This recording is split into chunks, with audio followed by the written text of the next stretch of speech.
18 September সকাল 9:30। কালোবাজারি সন্ধানে ক্রেতার সাজে কমলাপুর রেল স্টেশনে আসে ইন্ডিপেন্ডেন্ট টিম। টিকিট পাওয়ার আশ্বাস মিলে এক আনসার সদস্যের কাছে। তবে চট্টগ্রাম নয়, পাওয়া যাবে নোয়াখালীর টিকিট। বিকেলকে একটা 3:40 স্টেশন চত্বর থেকে অনেকটা দূরে সরে গিয়ে নির্ধারিত দামের দ্বিগুণেরও বেশি টাকা দিয়ে পাওয়া গেল টিকিটটি। পুরোটা রাখবেন?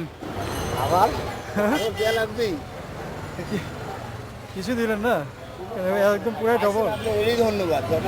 শুধু আনসার সদস্য নয়, কালোবাজারে টিকিট বিক্রি করছে আইনশৃঙ্খলা বাহিনীর সাদা পোশাকের সদস্যরা। পেশাদারদের বিরুদ্ধে অভিযান চলায় কালোবাজারি কমলেও একেবারে বন্ধ হয়নি। হকার, মাদকাসক্ত থেকে শুরু করে ছিন্নমূল মানুষ, স্টেশনে এমন অনেকেই আছে টাকার বিনিময়ে টিকিট জোগাড় করে দেয়া তাদের জন্য সহজ কাজ। সুবর্ণা, টাকা দেন, টিকিট আছে, টাকা দিতে দেরি, টিকিট আসতে দেরি নেই।